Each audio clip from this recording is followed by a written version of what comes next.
My boyfriend's sister somehow knew exactly what I was doing while I was doing it, so I used her own knowledge to destroy her. Me and my boyfriend were about to have intimacy for the first time when we heard a knock at the door. I peered from across the hall and saw it was his sister. "Oh, sorry if I interrupted anything. It's just so cozy here with the lighting like this." She glanced at the dimmed lights and the vanilla candle I'd just lit. "Perfect for Monopoly. Unless you and Apple were in the middle of something, Bunny." She called her brother that, and my blood went cold. Bunny was the name I called Noah when we were alone, never in front of anyone. Before either of us could say anything, she shoved past us and started setting up the game in the living room. I tried to be nice since Noah always said Danielle was going through a rough time, but my mind was racing. How could she possibly know that nickname? But then halfway through, while Noah was in the bathroom, she casually mentioned how much she loved the show. Love is Blind. My heart went cold. That show was my guilty pleasure, one that I only watched on my laptop while Noah was at work. The episode where the mom finds out about the affair? Do you know it? My stomach twisted because I'd literally just watched that episode. But how did she even know I watched that show? I only streamed it on my laptop with headphones. The next day I got my period. No one but Noah knew about it. I hadn't even called out of work yet. So when Danielle texted me the next morning and exclaimed, "Had the strangest dream about you bleeding last night. Hope you're okay." My hands literally went cold holding my phone. The timing was too perfect. I tried to bring it up to Noah that evening, keeping my voice light like I was just curious. But immediately his whole body changed like I'd never seen before. Jaw tight, shoulders stiff. "She's always had a hard time making friends. I'm all she has. And you're my first serious girlfriend. So this is really hard on her." His voice cracked a little on that last part. So I tried. I really freaking tried. I invited her to our movie nights, our Sunday brunches, everything. But then this pattern started that I couldn't ignore. Every single romantic dinner we planned, and I mean everyone, Danielle would suddenly get devastating stomach cramps exactly 30 minutes before our reservation. Noah would have to rush over with medicine and heating pads. The worst part was how stubborn Noah was on rationalizing everything. "She used to be my +1 for everything," he'd say, like that explained how she seemed to know every detail of our lives. Meanwhile, her behavior was escalating in ways that made my skin crawl. I posted our anniversary photo, just a simple selfie of us at dinner, and within an hour she'd posted a whole carousel of childhood pictures.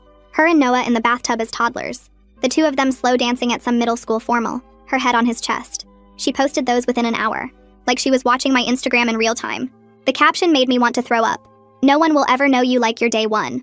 After that post, I needed distance from her, which is why I pushed so hard for the Costa Rica trip. We'd been saving for 6 months, taking overtime shifts and skipping takeout. Our flights were booked, hotels paid for, everything perfect. Until 2 days before leaving, when my phone lit up with Noah calling from his car. I could hear Danielle hyperventilating in the background. "She says she can't live without me for a whole week," he said, and I already knew what was coming. "She's having a panic attack, April. A real one. I've never seen her like this." We canceled the trip, lost 75% of our money, 2 days before our flight, the exact window to lose the most money. That night she posted a photo of us, except I was cropped out, with the caption, "Nothing better than sibling time." When I showed him, Noah looked genuinely torn and said, "I love you so much, but she's fragile and I'm scared of what she'll do." So I kept it together for Noah, until the day I was sitting on the toilet and decided to play Candy Crush. I hadn't played in months, and I'd last made it to level 367, but when the game loaded, my heart dropped. I was suddenly on level 950. An awful gut feeling washed over me. And after doing some digging, I found an app I didn't recognize buried in my accessibility settings. Family Safety Monitor. I googled it with my laptop. It was black market spyware that mirrors everything. Texts, photos, searches, even deleted content. And it can see through your camera. And guess when it was installed? 4 months ago. Right after Danielle helped me fix my phone when it was acting weird that one time. I sat there for an hour, half dissociating, half deciding what to do. The obvious answer was to call the cops, but I'm Mexican with no proof that this was her. She'd cry about being worried, wanting to be close, and they'd call it family drama. That's when the idea hit me. If she was watching everything on my phone, I could use that against her. I scheduled a fake appointment at Planned Parenthood and texted my mom, "Noah doesn't know yet, but I'm pregnant. I'm going to abort this." 15 minutes later, there was a knock at the door. It was Danielle. "Isn't there something Noah should know?" I stand there with my hand still on the doorknob, keeping my face completely blank even though my heart is racing. So fast I can feel it in my throat. Danielle's eyes are locked on mine, searching for any crack in my expression, any sign that I know what she's talking about. I can see her getting more confused by the second, because I'm not reacting the way she expected. I take a slow breath and tell her that Noah and I are doing great, and there's nothing we need to discuss right now. She opens her mouth to say something else, but I'm already stepping back and closing the door, not slamming it but firm enough that she knows the conversation is over. The second I hear the lock click into place, I'm pulling out my phone with shaking hands and opening the clock app to check the exact time. 8:47 p.m. I take a screenshot of it, then I go to my messages and screenshot the fake text I sent to my mom. 15 minutes. She showed up exactly 15 minutes after I sent that text, which means she saw it in real time and immediately drove over here. I save both screenshots to a new folder on my phone that I label Evidence, and my hands are still trembling, but now it's from this weird mix of fear and something else. Anger, maybe. Or just this cold determination settling into my bones. I open my messages again and type out the word pineapple to my mom, our agreed-upon safe word that means everything I say from now on might be fake. The 3 dots appear almost immediately, and then her response pops up with a heart emoji. And the words, "I didn't tell anyone, sweetie." Reading that makes my eyes sting because my mom is the one person in all of this that Danielle can't touch or manipulate or use against me. I sit down on the couch and just breathe for a minute, trying to process what just happened and what it means. She's been watching everything on my phone for months, seeing every text and photo and search, and now I finally have proof that she's using that information. But I can't tell Noah yet because he'll just find some way to explain it away like he always does. I need more evidence, something so clear that even his protective instincts can't rationalize it. Noah comes home a little after 10 p.m. and I can hear how tired he is from the way he drops his keys on the counter and sighs. He walks into the living room and I watch his face carefully as he asks if Danielle stopped by earlier because she sent him some weird text about needing to talk to me. His first reaction isn't suspicion or concern about why she would show up unannounced. It's this automatic need to defend her and find an explanation. I can see it in the way his shoulders tense up and how he won't quite meet my eyes. I tell him, yeah, she stopped by, but it was nothing important. Just wanted to say hi. He looks like he wants to ask more questions, but he's too exhausted to push it. So he just nods and heads to the bathroom to shower. I sit there on the couch and make a decision right then. I'm not going to say anything to him about the spyware or my suspicions until I have evidence. So solid that even his need to protect his sister can't explain it away. I need to be smart about this, methodical, because if I accuse her without proof, then I'm the bad guy who's attacking his fragile sister. The next morning, I wake up before my alarm and can't fall back asleep, because my brain is already racing with everything I need to do. Noah leaves for his early shift around 6:30 a.m., and the second the door closes behind him, I'm up and making coffee. I sit down at our kitchen table with my laptop and start researching the Family Safety Monitor app, taking screenshots of every single thing I find. The permissions list makes my stomach turn, because it shows exactly what the app can do. It can see through my camera, read my deleted messages, track my location in real time, mirror everything to another device. I screenshot the install date that shows 4 months ago, right after Danielle helped me fix my phone when it was acting weird. I create a document and start organizing everything by date, writing notes about what each piece of evidence proves. The more I read about what this spyware can do, the more violated I feel, like she's been standing in my bedroom watching me for months. But I can't let myself fall apart right now. I channel all that sick feeling into cold determination and keep taking screenshots, keep building my case. During my lunch break at work, I find Vikram in the break room and ask if he can look at my phone privately. My hands are shaking a little when I say it, because asking for help makes this whole thing feel more real. Vikram has been my work friend for 2 years, and I trust him completely. But admitting out loud that someone has been spying on me is terrifying in a way I didn't expect. He can see something is seriously wrong from my face and he immediately says yes, of course he'll help. We go to an empty conference room and I pull up the accessibility settings to show him the app. I watch his expression change as he scrolls through the permissions, his eyebrows pulling together and his mouth getting tight. He looks up at me and says this is definitely spyware and it's mirroring everything to another device in real time. Then he tells me something I didn't expect. He says I need to keep the phone exactly as it is for now, because if I delete the app or change any settings, I could destroy the chain of evidence I'll need if this goes legal. Legal. The word makes my chest feel tight because I hadn't really let myself think that far ahead yet. After work, I stop at a convenience store 3 blocks from my apartment and buy the cheapest prepaid phone they have. I pay with cash and give a fake name when I activate it, feeling like I'm in some kind of spy movie, except this is my actual life. The burner phone is this cheap plastic thing that feels like a toy in my hand, but having it in my purse makes me feel like I'm finally taking back some small piece of control over my own privacy. Danielle can watch my regular phone all she wants now because I have a way to communicate that she can't see. I program in my mom's number and Vikram's number and that's it. Nobody else needs to know about this phone yet. That evening, I'm sitting on the couch with my compromised phone and I create a fake calendar event for tomorrow afternoon at 2 p.m. I title it Therapy Intake Appointment and add it to a made-up address for a women's health center. In the notes section, I write, discussing relationship anxiety and communication issues with Noah, to make it look completely real and personal. Then I just sit there and wait to see what happens, my heart beating hard in my chest. I'm testing her again, seeing if she'll take the bait, and part of me is hoping she won't because that would mean I'm wrong about all of this. But another part of me, the part that's been feeling crazy and paranoid for months, needs to know for sure. I sit there staring at my phone, waiting to see what happens next. 23 minutes pass and I'm checking Instagram every few seconds, my thumb sliding over the screen again and again. Then Danielle's profile picture appears at the top of my story feed with that little colored ring around it. My stomach drops. I tap it and there's a quote post with a thinking face emoji. The text says something about how some people hide their problems instead of facing them. My hands go cold holding my phone because there's no way, absolutely no way she could know about that therapy appointment, unless she's watching my phone right this second. The appointment isn't real, but she doesn't know that, and she just proved everything I suspected. I screenshot her story immediately, making sure the timestamp shows in the corner. Then I open my photos and scroll through everything I need to save. The spyware permission screen gets screenshotted first, then the install date showing 4 months ago. I go back to Instagram and screenshot Danielle's story again with my calendar app open in the background, so you can see both timestamps side by side. My hands are shaking, but I keep going, saving every piece of proof I can find. I spend the next hour on my laptop creating a folder called Evidence and dragging everything into it. Each screenshot gets renamed with the date and a note about what it proves. The spyware install date goes in first, then the fake calendar event I created, then Danielle's Instagram story posted exactly 23 minutes later. I add a text document with notes about the timing and what each piece of evidence shows. Looking at it all laid out like this makes the pattern impossible to ignore. The next morning, I'm sitting at my kitchen table with my laptop open, searching for privacy rights websites. I find a legal aid hotline number and my finger hovers over the call button for a full minute before I actually press it. The intake person who answers sounds tired but kind, and I tell her the whole story from the beginning. About the spyware, about Danielle knowing things she shouldn't know, about the fake pregnancy text and her showing up 15 minutes later. The woman listens without interrupting, and when I finish, she gives me a direct number for someone named Lena, who works as a privacy advocate. She says Lena deals with exactly this kind of digital harassment. Just hearing that there's a name for what's happening to me, that there are people who specialize in this, makes me feel less alone. I thank her and hang up. Then I stare at Lena's number for another few minutes before I save it in my contacts. 2 hours later, my phone rings with a number I don't recognize. I answer, and a calm voice says she's Lena, and she got my information from the legal aid hotline. We talk for 30 minutes about everything I've documented so far. She asks specific questions about the timing of each incident and what evidence I have for each one. When I tell her about my organized evidence folder, she sounds impressed. Then she tells me something that makes complete sense, but I hadn't thought of yet. She says I need to keep building evidence before I make any accusations, because people like Danielle often have explanations ready for everything. She says I need to make the pattern so clear that nobody can rationalize it away, not even Noah.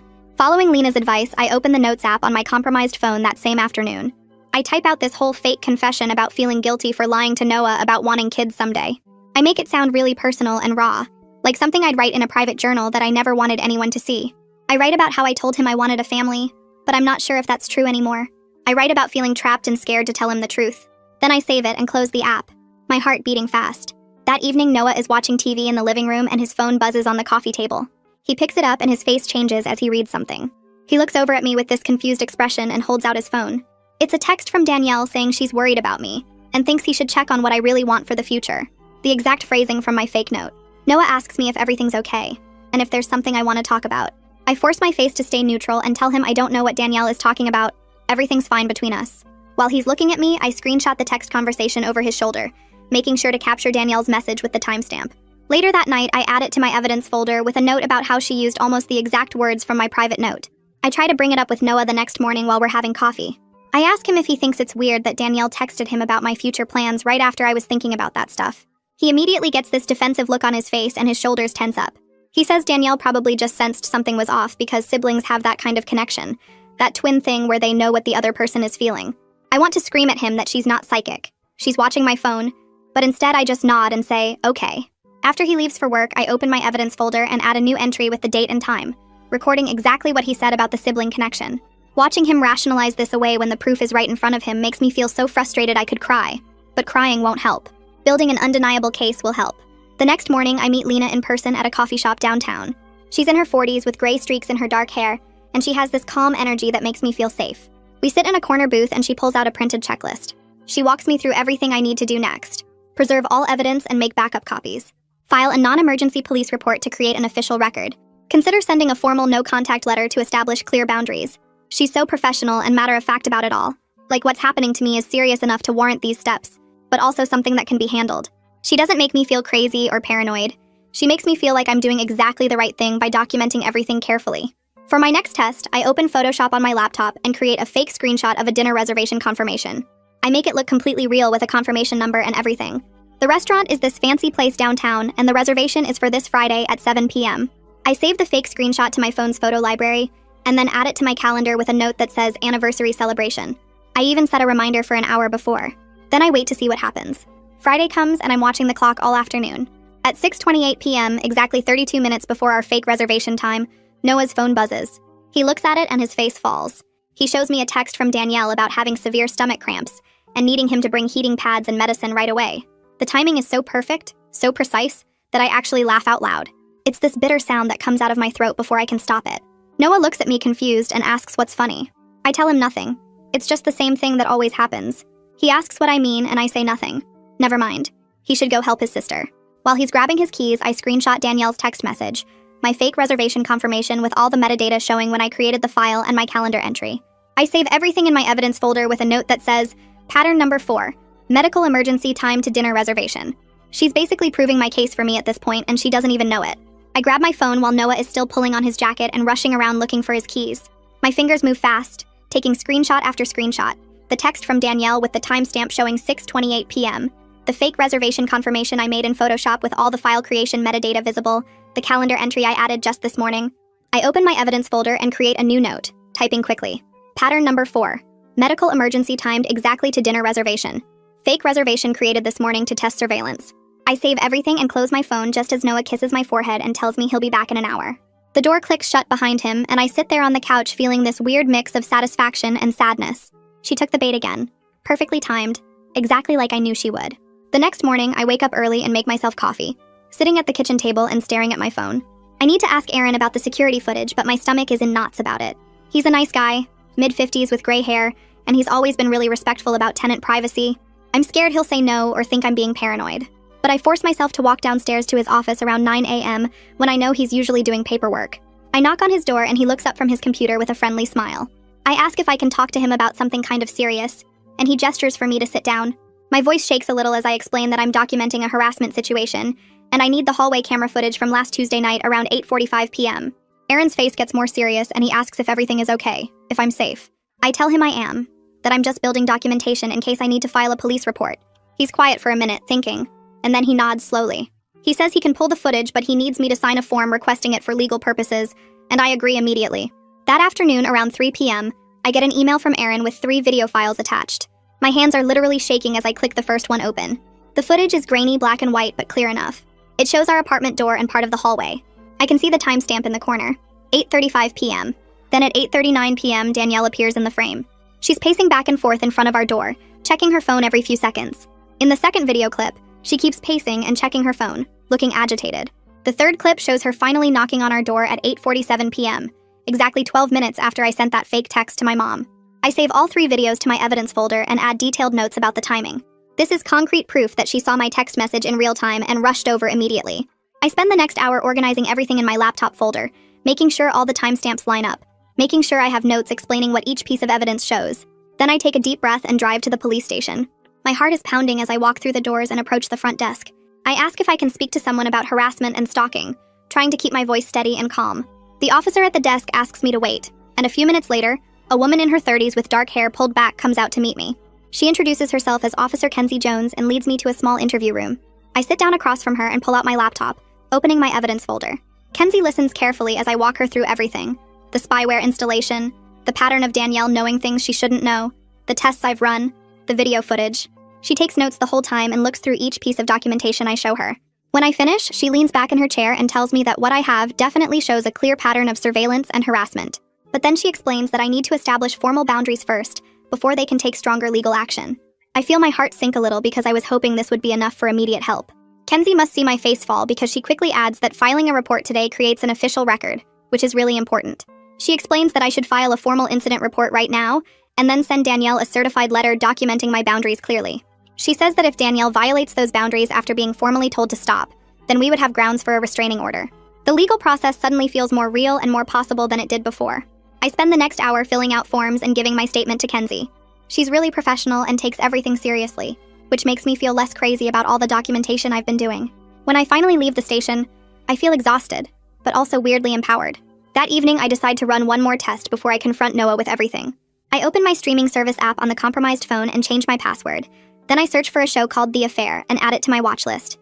I mark several episodes as watched, making it look like I've been binge-watching this show about cheating. I'm getting almost methodical about these tests now, each one building a stronger case that even Noah can't explain away with his excuses about sibling intuition. I set my phone down and start making dinner, checking the time. 8 minutes later, my phone buzzes with an Instagram notification. Danielle has posted a meme about people who watch shows about cheating because they're guilty themselves, with a bunch of side-eye emojis and laughing faces. The speed of her response is almost impressive in how obvious it is.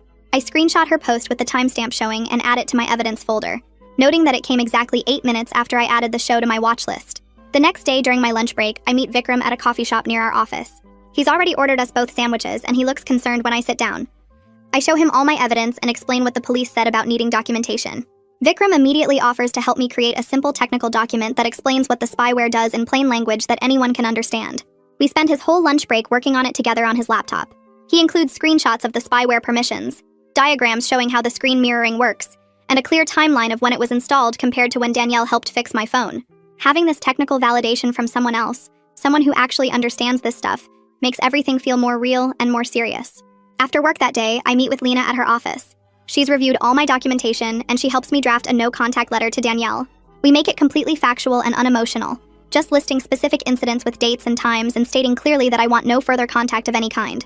Reading it over when we're done, I feel this strange mix of emotions. I'm proud of myself for standing up and setting boundaries, but I'm also sad that it's come to this with my boyfriend's sister. I never wanted to be the girlfriend who caused problems in his family. That evening when Noah gets home from work, I ask him if he'll go to couples counseling with me. I keep my voice as calm and reasonable as possible, trying not to sound accusatory or upset.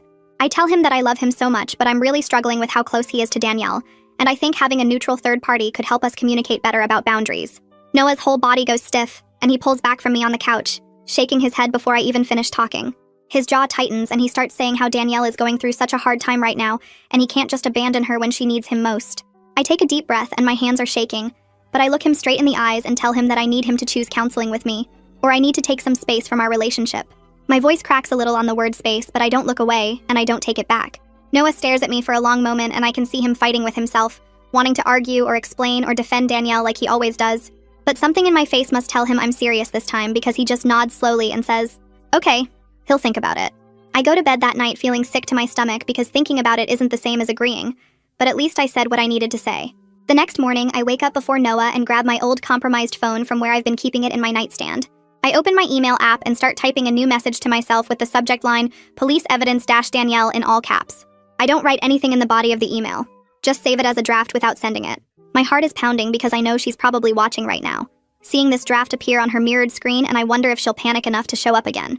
I set the phone down on the kitchen counter and start making coffee, trying to act normal even though I feel like I'm setting a trap that might actually work this time. I get to work around 9 and settle into my usual morning routine of checking emails and updating spreadsheets. Around 11, my desk phone rings, and it's the security guard downstairs saying there's someone here asking for me urgently, claiming it's a family emergency. My stomach drops because I know exactly who it is before he even says her name.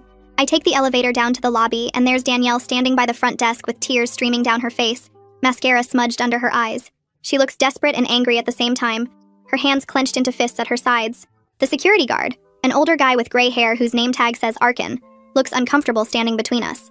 I walk up slowly and keep my face as blank as possible, even though my heart is racing so hard I can feel it in my throat. Danielle starts to move toward me, but I hold up my hand and tell her very clearly that I don't want to talk to her privately. My voice comes out steadier than I expected, and I say that if she has something to say, she can say it right here in the lobby with witnesses. She starts crying harder and reaches for my arm, but I step back and Arkin moves slightly closer to her. She's saying something about how I'm trying to turn Noah against her and how she just wants to talk, but her voice is getting louder and people walking through the lobby are starting to stare. Arkin asks her politely to leave, and when she doesn't move, he tells her more firmly that she needs to exit the building now. I make sure to look at his name tag again and check the time on my phone, taking a mental note that it's 11:14 on a Tuesday morning. Danielle finally turns and walks toward the doors, but she looks back at me with this expression that's half hurt and half threatening, and I feel cold all over, but I don't let it show on my face. I go straight back upstairs and grab my purse and tell my supervisor I need to leave for a personal emergency. I drive to the police station with my hands gripping the steering wheel too tight and walk inside asking for Officer Kenzie. She comes out to meet me in the waiting area, and we go back to a small room with a table and 2 chairs.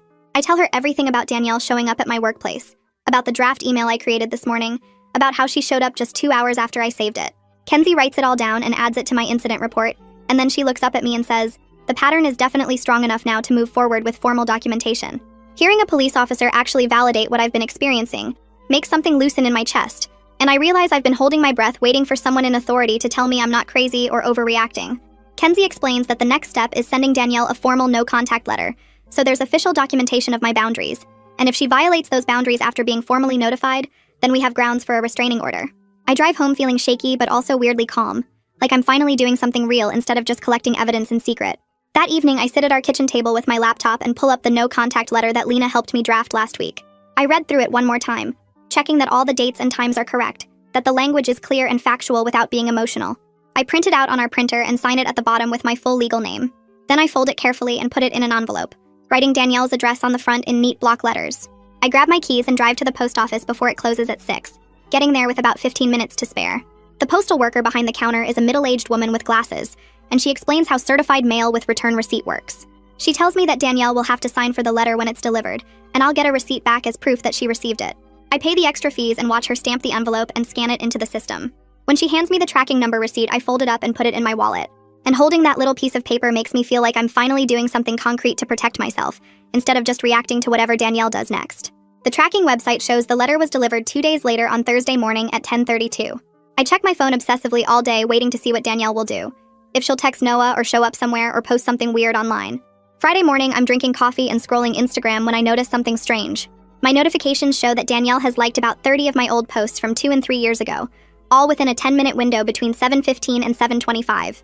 I click through to see which posts and they're completely random. Pictures from college and family vacations and random selfies. Nothing recent or relevant. It's such obvious retaliation that I actually laugh out loud, this bitter sound that surprises me.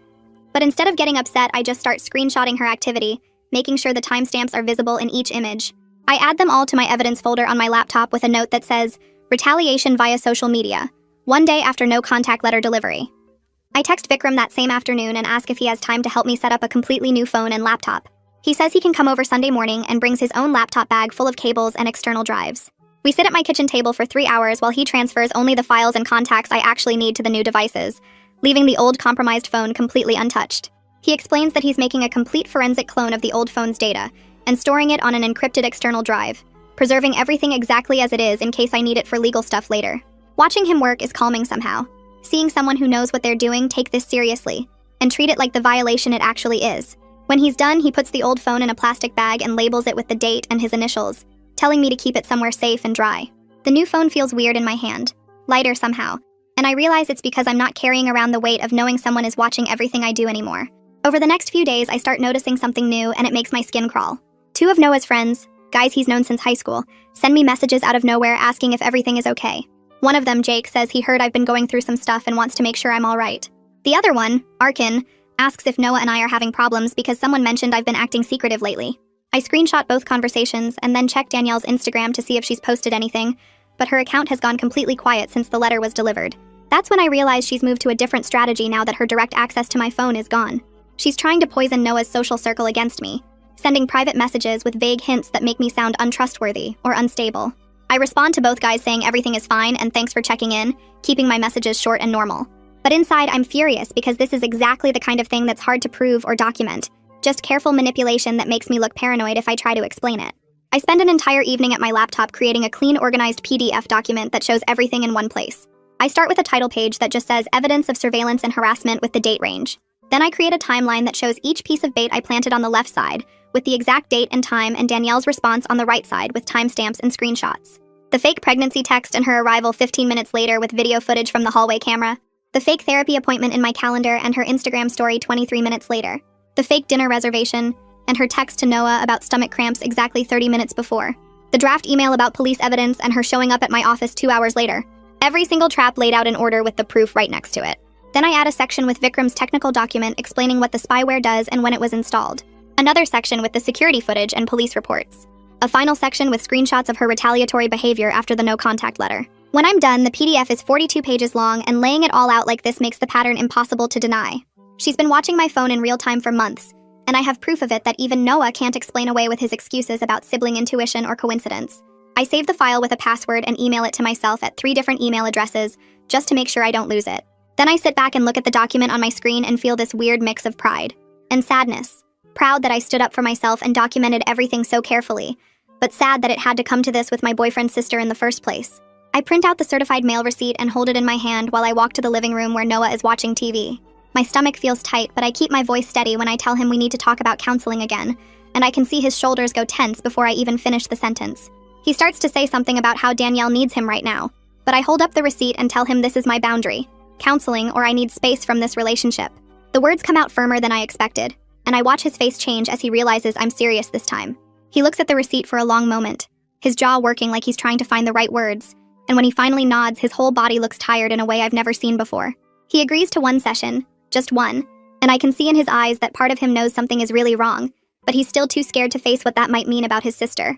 The next morning, I call Lena from my new phone and ask if she can do a conference call with Officer Kenzie to coordinate how I should present my evidence at the counseling session. Lena picks up on the second ring and immediately agrees, saying she'll loop Kenzie in within the hour. When the three of us are on the line together, I explain that Noah finally agreed to counseling, and I want to show him the evidence there with a neutral witness present. Kenzie asks if I'm worried about my safety, and I tell her no. I'm more worried about compromising any potential legal case if I present things wrong. Lena jumps in and says that having a therapist witness Noah's reaction to the evidence could actually strengthen my documentation of the pattern, showing that I tried to address this through proper channels before escalating further. They both walk me through exactly what to bring, how to present it calmly, and what to do if Noah gets defensive or tries to leave. By the time we hang up, I feel like I have a game plan instead of just panic. That afternoon, I pull out the old cloned phone that still has the spyware running, and I create one final test. I open a flight booking website and take a screenshot of a fake confirmation for a solo trip to visit my college roommate Ava next month, making sure the dates and flight numbers look completely real. I save the screenshot to my photos and add the trip to my calendar with notes about packing and what to bring Ava as a gift. Then I set the phone down on my kitchen counter and go make myself lunch, forcing myself to act normal even though my heart is racing. I check my watch every few minutes, counting down, waiting to see if Danielle will take the bait one more time. 18 minutes later, Noah's phone starts buzzing on the coffee table where he left it. I walk over and see his screen lighting up with message after message from Danielle, the notifications piling up so fast he can't possibly read them all. He picks up his phone looking confused and starts scrolling through, his eyebrows pulling together as he reads. She's sending him this flood of texts about how she can't handle him abandoning her, how she thought they were closer than this, how a whole week away is too much for her to bear right now. Noah looks up at me with this completely lost expression and asks if I'm planning a trip somewhere, because Danielle seems to think I'm leaving for a whole week. My fake booking was for 6 days, not 7, and I watch him stare at his phone trying to figure out how his sister could possibly know about a trip we never discussed. I tell him calmly that I was thinking about visiting Ava, but hadn't mentioned it to anyone yet, and I can see the gears turning in his head as he tries to make sense of the timing. 3 days later, we drive to the counseling office in separate cars because Noah has to go straight to work after. The building is this old converted house with a waiting room that smells like lavender, and I sit there with my folder of evidence on my lap, feeling like I might throw up. When the door opens, Joyce walks out and introduces herself, this calm woman in her 50s with gray hair and kind eyes. She leads us into her office and gestures to a couch, explaining that her job is to help us communicate more effectively, not to take sides. The room is small and comfortable with soft lighting and plants on the windowsill, and I feel this weird mix of nervousness and relief that we're finally here with someone neutral who can witness what I'm about to show Noah. Joyce asks us what brought us to counseling today, looking between us with this patient expression. I take a breath and pull out my printed timeline, the pages slightly crumpled from how tightly I've been gripping them. My hands are shaking just a little as I hand the document to Noah, and I explain as calmly as I can that I discovered spyware on my phone, and I've been documenting the pattern for the past 2 weeks. Noah takes the papers looking skeptical, and I watch his face as he starts reading the first page where Vikram laid out the technical explanation of what Family Safety Monitor does. His eyes move across the lines, and I can see his certainty starting to waver as he reads about camera access, deleted message recovery, real-time location tracking. Noah looks up at me with this expression that's half confused and half defensive, and he asks how Danielle could possibly know all these things, if it wasn't just coincidence or sibling intuition. His voice has that same protective edge it always gets when I bring up his sister. I don't say anything, just pull out my laptop and open the security camera footage that Aaron gave me. I angle the screen so both Noah and Joyce can see it clearly, and I play the clip of Danielle pacing outside our apartment door, checking her phone over and over. I point to the timestamp in the corner showing 8:32 p.m., then I pull up the screenshot of my fake pregnancy text to my mom stamped at 8:17 p.m., 15 minutes. Noah watches the video play, and I can see the exact moment when his certainty starts to crack, his mouth opening slightly like he wants to argue but can't find the words. Joyce leans forward slightly and starts talking in this gentle but firm voice about the difference between supporting someone and enabling harmful behavior. She explains what healthy boundaries with family members look like, using words like enmeshment and codependency that I've read about online but never heard said out loud in relation to Noah and Danielle. I watch Noah struggling with this, his whole body tense, and I can tell his identity as Danielle's protector is being challenged in a way that makes him deeply uncomfortable. But he's listening, really listening, in a way he never has before when I've tried to talk about this. His eyes stay on Joyce and he nods occasionally, and I feel this tiny spark of something that might be hope. Right in the middle of Joyce's explanation about what enmeshment means, Noah's phone starts ringing in his pocket. He pulls it out and I see Danielle's name on the screen, and before he can answer, Joyce asks him gently if he can silence it and stay present in the session. The phone keeps ringing and Noah stares at it, his thumb hovering over the answer button. Then it stops and immediately starts ringing again, and again. 5 calls in a row, each one going to voicemail before the next one starts. Joyce repeats her request, her voice still calm but with a little more firmness, and I hold my breath waiting to see what Noah will do. He looks at the phone one more time, then hits the side button to silence it and puts it face down on the couch next to him.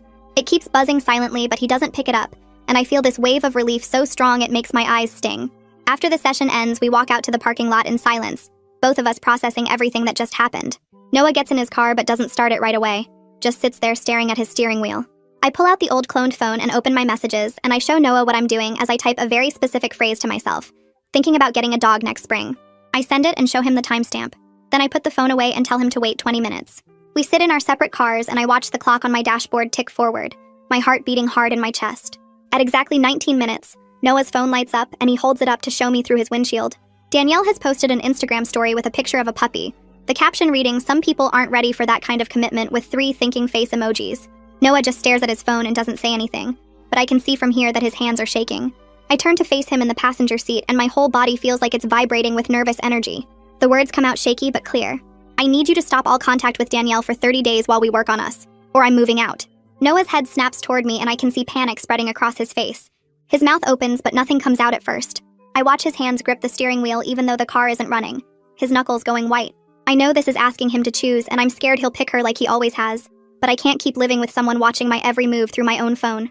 Noah closes his eyes and takes this long, shaky breath. When he opens them again, there are tears, but he nods once, just once, and says, "Okay." That single word feels like the ground shifting under me. We sit there for another 10 minutes in complete silence, both of us staring straight ahead through the windshield at the empty parking lot. Finally, Noah starts the car and we drive home separately, and I spend the whole drive gripping my steering wheel and trying not to cry, because I don't know if this is the beginning of something better or the beginning of the end. The next morning, I wake up early and gather every piece of evidence I've collected over the past 2 weeks. I print out the PDF timeline Vikram helped me create, burn the security camera footage onto a thumb drive, and organize all my screenshots into a folder with dates and times clearly labeled. My hands are steady as I pack everything into a manila envelope, which surprises me because inside I feel like I'm about to jump out of my skin. I drive to the police station and ask the front desk officer if Kenzie is available. She comes out 15 minutes later and leads me to a small interview room that smells like old coffee and cleaning solution. I spread everything out on the table between us and walk her through the whole timeline, starting with the spyware discovery and ending with yesterday's Instagram test. Kenzie takes notes on a yellow legal pad and asks me specific questions about dates and times. When I show her the video footage of Danielle pacing outside our door exactly 12 minutes after my fake pregnancy text, Kenzie's eyebrows go up. She tells me this is one of the most well-documented harassment cases she's seen in her 8 years as an officer. Hearing that from someone in law enforcement makes something tight in my chest finally loosen a little. We spend 90 minutes going through everything, and Kenzie types up a formal incident report while I sit there watching her fingers move across the keyboard. She prints it out and has me sign it, then files it in the system with a case number. Before I leave, she tells me she'll be calling Danielle this afternoon to document the harassment report and explain the potential consequences. I'm back home making lunch when my phone rings with Kenzie's number. She tells me she just got off the phone with Danielle and it went exactly as expected. Danielle spent the first 5 minutes crying and insisting this was all a big misunderstanding, that she was just worried about me and trying to be a good sister. Then she switched to anger, saying I was trying to destroy her relationship with Noah. Kenzie stayed calm and professional throughout, explaining that regardless of intention, the surveillance was illegal, and any further unwanted contact could result in criminal charges. She told Danielle that a formal harassment report had been filed and that she needed to cease all contact immediately. After Kenzie hangs up, I sit on my couch for a while just staring at my phone, waiting for the explosion I know is coming. It happens around 6 that evening. Noah comes home from work and his phone immediately starts buzzing with a text from Danielle. He shows it to me and my stomach drops even though I was expecting something like this. The message says she can't live without him, and she's going to hurt herself because he's abandoned her and chosen me over his own blood. I watch Noah's face go pale as he reads it. My first instinct is to grab my keys and tell him we need to go check on her, because that's what we've always done. But Noah is already opening a new message and I see his hands shaking as he types. He forwards Danielle's text to Kenzie's number with a brief explanation. Then he pulls up the crisis hotline number we found during our counseling session and sends that to Danielle in response. His whole body is trembling and there are tears running down his face, but he doesn't get in his car. He doesn't rush over to rescue her. He sits down on our couch next to me and puts his phone face down on the coffee table. I want to say something, but I don't know what, so instead I just sit close to him while he cries. Kenzie calls back 40 minutes later to say she's arranged for a welfare check through the proper channels. We wait together on the couch, not talking, just existing in this horrible space where we don't know if Danielle is actually in danger or if this is another manipulation. An hour after that, we get a call from Kenzie confirming that officers went to Danielle's apartment and she's upset but physically safe. Noah's whole body sags with relief and guilt at the same time. I can see it written all over his face. This war between knowing he did the right thing and feeling like he abandoned his sister in a crisis. He keeps picking up his phone and putting it back down, his leg bouncing with nervous energy. But he doesn't call her and he doesn't drive over there. The pattern we've been trapped in for months, where Danielle creates a crisis and Noah drops everything to fix it, that pattern just broke. It doesn't feel good or triumphant like I thought it might. It just feels heavy and sad and necessary. The next morning, Noah and I sit at our kitchen table with our laptops and phones spread out between us. We spend 3 hours creating a complete security plan. New passwords for everything. Nothing recycled or similar to old ones. 2-factor authentication on every account that offers it. We set up new email addresses that Danielle has never seen and start migrating our important accounts. Noah suggests we create a shared password manager so we both have access to everything. No secrets. We write down an agreement that any communication from Danielle, no matter how it comes in, gets shared with both of us immediately. No more private conversations or texts that only one of us sees. We both sign it and date it, which feels weirdly formal but also important. For the first time since I discovered the spyware, I feel like Noah and I are actually on the same team, instead of him being pulled between his sister and his girlfriend. I spend the rest of that afternoon systematically changing every password I have. Banking, email, social media, streaming services, shopping accounts, everything. I create new email addresses using combinations of words Danielle would never guess.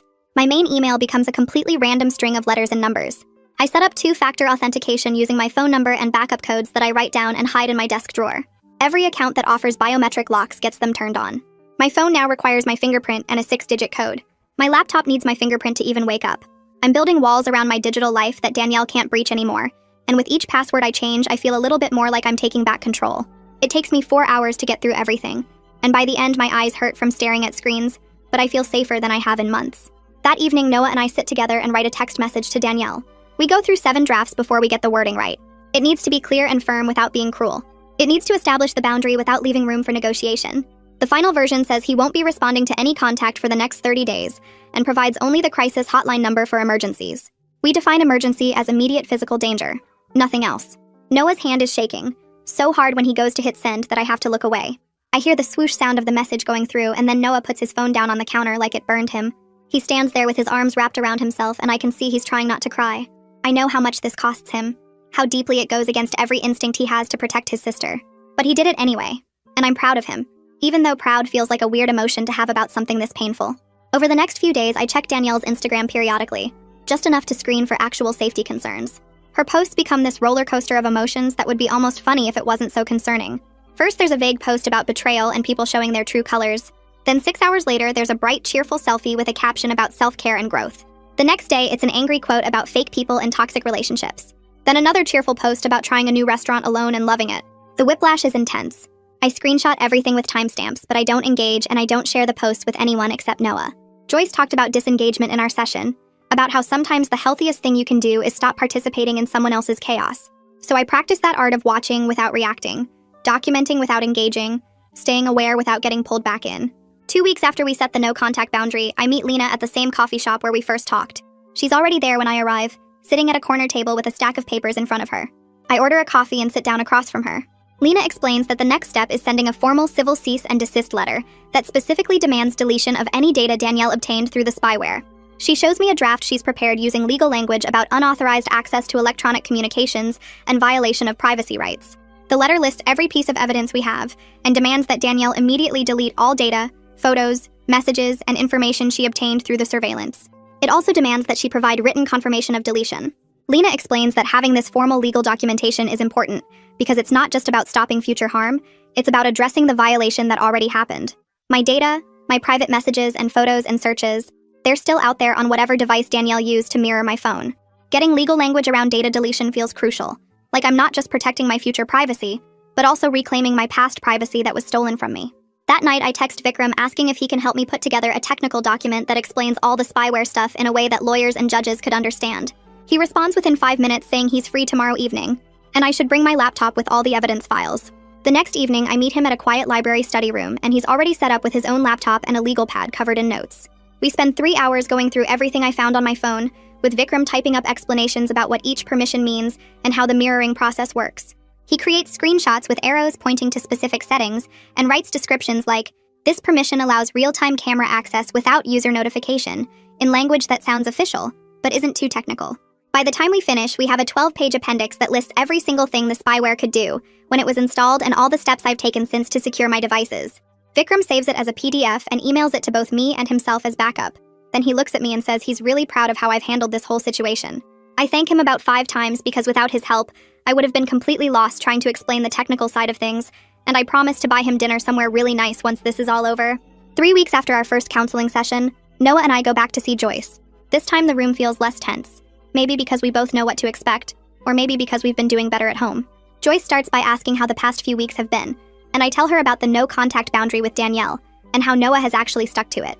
Joyce nods and says that today she wants to focus on something called surveillance trauma, which is apparently a real thing that happens when someone's privacy gets violated like mine did. She asks me to describe how I felt when I first discovered the spyware, and I try to put it into words, talking about feeling exposed and violated and like I couldn't trust my own space anymore. Noah sits there listening, and I can see his jaw getting tight. But this time it's not defensive anger. It's more like he's finally understanding how serious this was. Joyce turns to him and asks how he's been processing everything, and he admits that he's been having a hard time with the guilt, knowing his sister did this and that he didn't see it happening. We talk for almost an hour about trust and boundaries and what it means to rebuild after something like this, and it hurts, but it also feels like we're finally being completely honest with each other instead of dancing around the hard stuff. About halfway through the session, Joyce asks Noah directly about his relationship with Danielle before I came into the picture. He shifts in his seat and looks down at his hands before saying that Danielle was basically his best friend and main support person for years. He talks about how after their dad left when they were teenagers, he kind of stepped into this protective role, and Danielle leaned on him for everything. Joyce listens carefully, and then asks if he thinks that dynamic was healthy for either of them, and Noah goes quiet for a long minute before admitting that it probably wasn't.